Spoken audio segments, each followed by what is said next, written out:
So hello guys, welcome to our channel. நேற்று ஏன் video போடலான்னு கேட்டிங்கன்னா வந்து மைக்கு மிஞ்சி போச்சு. அது இல்லாமல் நம்ம ஃப்ரெண்டும் இல்லை. இப்போ நம்ம ஃப்ரெண்டு பக்கத்தில் உட்காந்துட்டு இருக்கான். ஹலோ கைஸ், நம்ம ஜிடி ப்ரோ.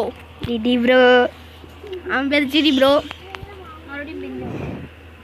சரி கைஸ், இப்போ நம்ம வந்து ப்ளே கொடுக்கலாம். இந்தியன் பைக் கேம் தான் பார்க்க போகிறோம். நம்ம போடுற வீடியோலாம் உங்களுக்கு பிடிச்சா லைக் பண்ணுங்கள், சப்ஸ்கிரைப் பண்ணுங்கள், கமெண்ட் பண்ணுங்கள், உங்கள் ஃப்ரெண்ட்ஸ்க்கெலாம் ஷேர் பண்ணுங்கள் முடிஞ்சா. முக்கியமாக லைக் சப்ஸ்கிரைப் பண்ணிடுங்க. ஆமாம், நம்ம ஜிடி ப்ரோ சொல்லிட்டாரு. யாராச்சும் கமெண்ட் பண்ணுங்க கைஸ். ஒத்த கமெண்ட் கூட வர மாட்டேங்குது. மித்த ஏதாச்சும் ட்ரை பண்ணுவோம் கைஸ். கண்டென்ட்டே இல்லாமல் வீடியோ போட்டுட்ருக்கோம். அதுக்கு இந்தியன் பைக்காச்சும் போடலாம்.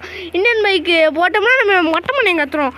ஆமாடா, எங்கள் என்னடா பொண்ணு வந்துட்டேன் பார்த்தீங்களா, எப்படி மாசாக இருக்கேன் பார்த்தீங்களா. இது வேறு மாசாக இருக்கானா. சரி நம்ம போவோம். இப்போ நம்ம மொட்டை தலைவன் வந்துட்டான். மொட்டை தலைவன்